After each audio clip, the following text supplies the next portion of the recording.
ನಮಸ್ಕಾರ ಸ್ನೇಹಿತರೆ, ಟೇಸ್ಟಿಂಗ್ ಇಂಫಿನಿಟಿ ಚಾನಲ್ಗೆ ಸ್ವಾಗತ. ಪನ್ನೀರ್ ಟೀಕಾ ಮಸಾಲ ಮಾಡುವುದು ಹೇಗೆ ಅಂತ ತೋರಿಸ್ಕೊಡ್ತಾ ಇದ್ದೀನಿ. ಇದು ಸಿಂಪಲ್ ಆದ ರೆಸಿಪಿ ಆಗಿರುತ್ತೆ. ನನ್ನ ಚಾನಲ್ಗೆ ಯಾರು ಸಬ್ಸ್ಕ್ರೈಬ್ ಆಗಿಲ್ಲ ಅಂದರೆ ಸಬ್ಸ್ಕ್ರೈಬ್ ಮಾಡ್ಕೊಳ್ಳಿ, ಲೈಕ್ ಮಾಡಿ. ಈ ಮಸಾಲೆಗೆ ಪೌಡ್ರ್ ಮಾಡಿಕೊಳ್ಳುವುದಕ್ಕೆ 4 ಟೇಬಲ್ ಸ್ಪೂನಿನಷ್ಟು ಎಳ್ಳನ್ನು ತೆಗೆದುಕೊಳ್ಳಬೇಕು. ಅದನ್ನು ಸ್ವಲ್ಪ ಕಂದು ಬಣ್ಣ ಬರುವವರೆಗೆ ಹುರಿತಾ ಇರಬೇಕು. ಹಾಗೆ 4 ಟೇಬಲ್ ಸ್ಪೂನಿನಷ್ಟು ಸಾಸಿವೆಯನ್ನು ತೆಗೆದುಕೊಂಡು ಅದನ್ನು ಸ್ವಲ್ಪ ಲೈಟಾಗಿ ಫ್ರೈ ಮಾಡಬೇಕು. ಆಮೇಲೆ ಗಸಗಸೆಯನ್ನು 4 ಟೇಬಲ್ ಸ್ಪೂನಷ್ಟು ತೆಗೆದುಕೊಂಡು ಅದು ಸ್ವಲ್ಪ ಕಂದು ಬಣ್ಣ ಬರುವವರೆಗೆ ಹುರಿಬೇಕು. ಇದು ಕಪ್ಪಾಗದಂತೆ ನೋಡಿಕೊಳ್ಳಬೇಕು.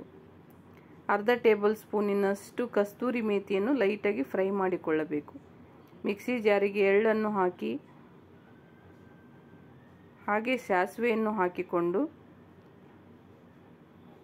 ಗಸಗಸೆಯನ್ನು ಹಾಕಬೇಕು ಮತ್ತು ಕಸ್ತೂರಿ ಮೇಥಿಯನ್ನು ಹಾಕಿ ಇದು ಸಣ್ಣಗೆ ಪೌಡರ್ ಆಗಿ ಮಾಡಿಕೊಳ್ಳಬೇಕು. ಈ ಥರದಲ್ಲಿ ಪೌಡರ್ ಆಗಿರುತ್ತೆ. ಪನ್ನೀರ್ ಟೀಕಾ ಮಾಡುವುದಕ್ಕೆ 2 ಈರುಳ್ಳಿ, ಅರ್ಧ ಕ್ಯಾಪ್ಸಿಕಮ್, ಪನ್ನೀರು, 5 ಸ್ಪೂನಿನಷ್ಟು ಮೊಸರನ್ನು ಹಾಕಿಕೊಳ್ಳಬೇಕು. 2 ಟೇಬಲ್ ಸ್ಪೂನ್ ಖಾರದ ಪುಡಿಯನ್ನು ಹಾಕಿ, 1/4 ಟೇಬಲ್ ಸ್ಪೂನಿನಷ್ಟು ಅರಿಶಿಣ ಪುಡಿಯನ್ನು ಹಾಕಿ, ಅರ್ಧ ಟೇಬಲ್ ಸ್ಪೂನಿನಷ್ಟು ಗರಂ ಮಸಾಲವನ್ನು ಹಾಕಿಕೊಳ್ಳಬೇಕು. ಪೌಡ್ರ್ ಮಾಡಿಟ್ಟುಕೊಂಡ ಈ ಮಸಾಲ ಪೌಡ್ರನ್ನು 2.5 ಸ್ಪೂನಿನಷ್ಟು ಹಾಕಿಕೊಳ್ಳಬೇಕು. ಅರ್ಧ ಟೇಬಲ್ ಸ್ಪೂನಿನಷ್ಟು ಉಪ್ಪನ್ನು ಹಾಕಿಕೊಳ್ಳಬೇಕು.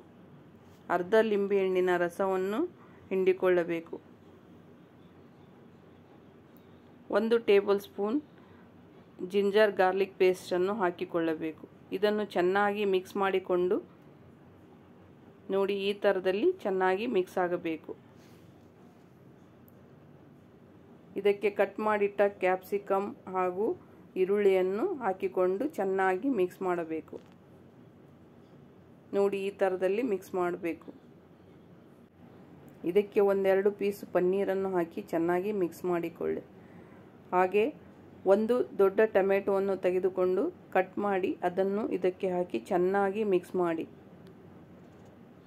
ಪನ್ನೀರು ನಿಮಗೆ ಎಷ್ಟು ಬೇಕೋ ಅಷ್ಟು ತೆಗೆದುಕೊಂಡು ಒಂದು ತವಕ್ಕೆ ಸ್ವಲ್ಪ ತುಪ್ಪವನ್ನು ಹಾಕಿಕೊಂಡು ಅದನ್ನು ಲೈಟ್ ಕಂದು ಬಣ್ಣ ಬರೋ ತನಕ ಫ್ರೈ ಮಾಡಬೇಕು. ಇದರ ಮೇಲೆ ಸ್ವಲ್ಪ ಎಣ್ಣೆಯನ್ನು ಹಚ್ಚಿ ಪನ್ನೀರನ್ನು ಸಣ್ಣ ಉರಿಯಲ್ಲಿ ಫ್ರೈ ಮಾಡ್ತಾ ಇರಿ. ಇದು ಸ್ವಲ್ಪ ಕಂದು ಬಣ್ಣ ಬರುವ ತನಕ ಫ್ರೈ ಮಾಡಿ. ಈ ಥರದಲ್ಲಿ ಇದು ತವಕ್ಕೆ ಅಂಟಿಕೊಳ್ಳದ ಹಾಗೆ ಫ್ರೈ ಮಾಡಿಕೊಳ್ಳಿ. ಒಂದು ಪಾತ್ರೆಗೆ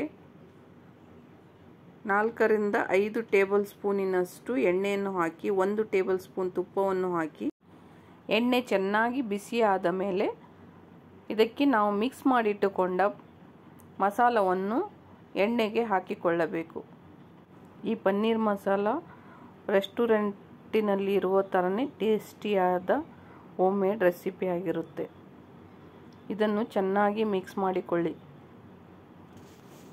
ಇದು ತಳ ಅಂಟಿಕೊಳ್ಳದ ಹಾಗೆ ಮಿಕ್ಸ್ ಮಾಡ್ತಾ ಇರಬೇಕು. ಅಂಟಿಕೊಂಡರೆ ಸುಟ್ಟ ವಾಸನೆ ಬರುತ್ತೆ, ಚೆನ್ನಾಗಿರೋದಿಲ್ಲ. ನೋಡಿ, ಈ ಥರದಲ್ಲಿ ಇವಾಗ ಸ್ವಲ್ಪ ಫ್ರೈ ಆಗ್ತಾ ಇದೆ. ಅದೇ ಥರದಲ್ಲಿ ಮಿಕ್ಸ್ ಮಾಡ್ತಾ ಇರಿ. ಇದು ಚಪಾತಿ, ರೋಟಿ, ರೈಸ್, ಪುಲ್ಕಾಗೆ ತುಂಬಾ ರುಚಿಕರವಾದ ಟೇಸ್ಟಿಯಾದ ಪನ್ನೀರ್ ಟೀಕಾ ಆಗಿರುತ್ತೆ. ಇದಕ್ಕೆ ಅರ್ಧ ಗ್ಲಾಸಿನಷ್ಟು ನೀರನ್ನು ಹಾಕಿ ಇದು ಸಣ್ಣ ಉರಿಯಲ್ಲಿ 2-3 ನಿಮಿಷ ಬೇಯಲು ಬಿಡಿ. ನೋಡಿ, ಇವಾಗ ಈ ಥರದಲ್ಲಿ ಬೆಂದಿದೆ. ಇದಕ್ಕೆ ಫ್ರೈ ಮಾಡಿಟ್ಟುಕೊಂಡ ಪನ್ನೀರನ್ನು ಹಾಕಿಕೊಳ್ಳಬೇಕು.